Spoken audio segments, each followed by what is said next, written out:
Hello and welcome to my Cacophony of Stitch series. All good journeys begin with the gathering of necessary elements. I needed to supplement my collection of threads suitable for hand embroidery. That meant a shopping trip to the Embroiderers Guild of New South Wales to add to my collection. I've commissioned a piece of art felt in ocean tones, beautiful blues and turquoises. So I needed colours and textures that would pop against that background. These stranded threads of cottons, gimps and silks are perfect. Some are variegated, but most are solid colours, with the gimps offering very subtle colour variations. Gimp is such an amazing texture. I just love the patterns created by the stitches when it's couched down. Small seed beads, gold leather, metallic thread and sequins finished off my shopping expedition.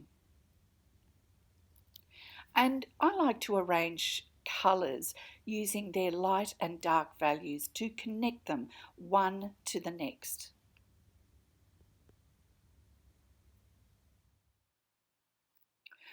And all good design begins with research of some form, including drawing, sketching or collaging. These simple drawings are worked with embroidery stitches in mind so that I can easily translate the image into stitch. Inspiration comes from the SEAFLOOR, perfect organic shapes to translate into embroidery.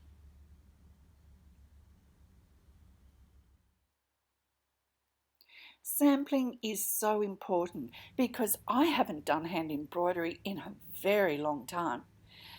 So I felt I should start by working a stitch sampler to both gain confidence and to begin to develop ideas for my major work.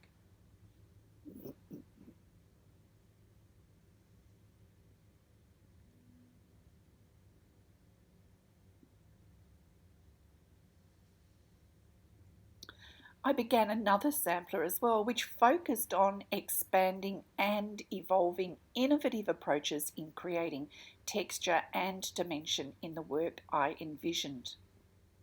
And I can see my style of embroidery developing through these samplers, giving me greater confidence to begin my major work.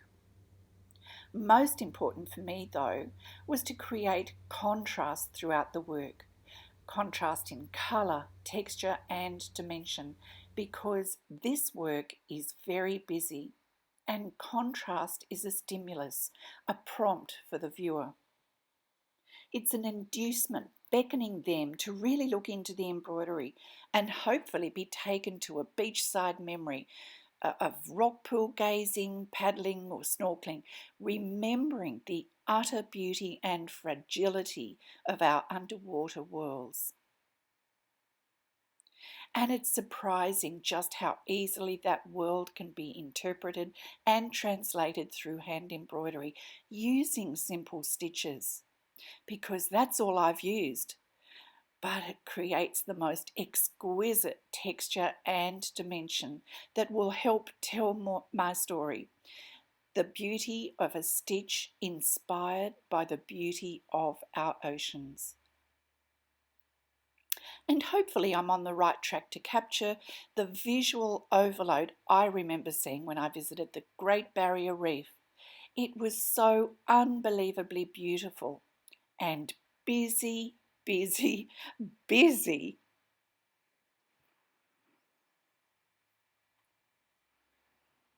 Contrast, difference, divergence and variance is created using opposites of colour, a variety in shape, size and number, as well as opposites of texture. So I'm really on the lookout for all these things as I work.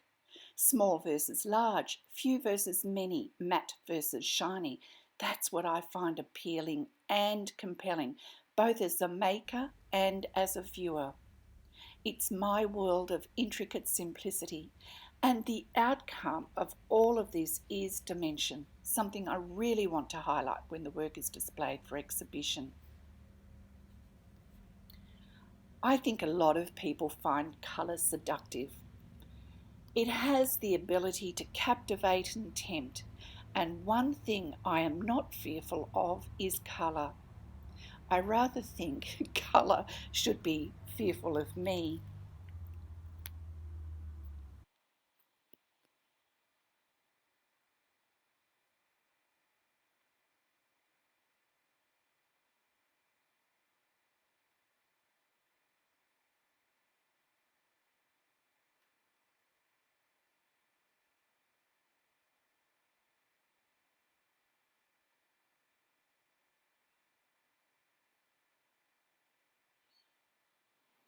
So, in making these two samplers, I've not only gained confidence but also began developing a theme for my major work.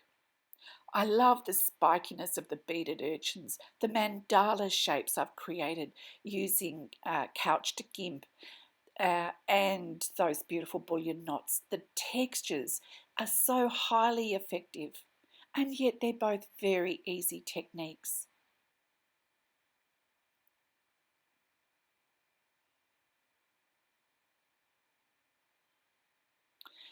And I've tried to use disparate elements to help give the appearance of the sea floor.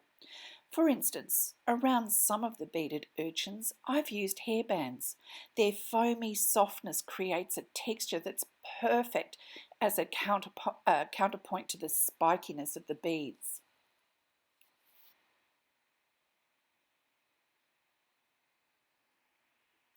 Not all work has to have a focal point, but I felt this one did.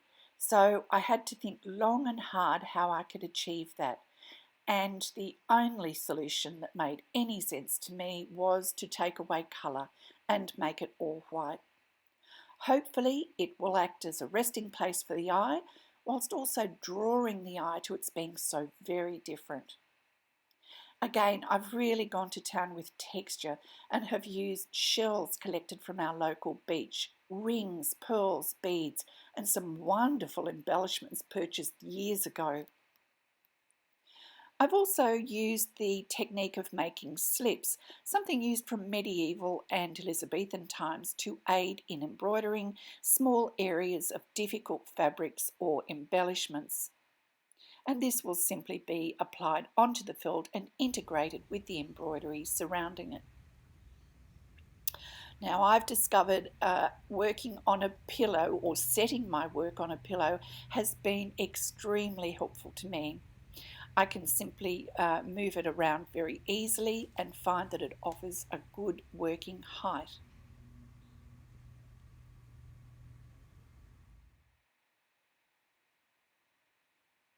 Best of all, when the sun's shining and the birds are singing, I just pick it up and work outside in the fresh air. And that's the beauty of hand embroidery or slow stitching, appreciating the ambience of our beautiful world.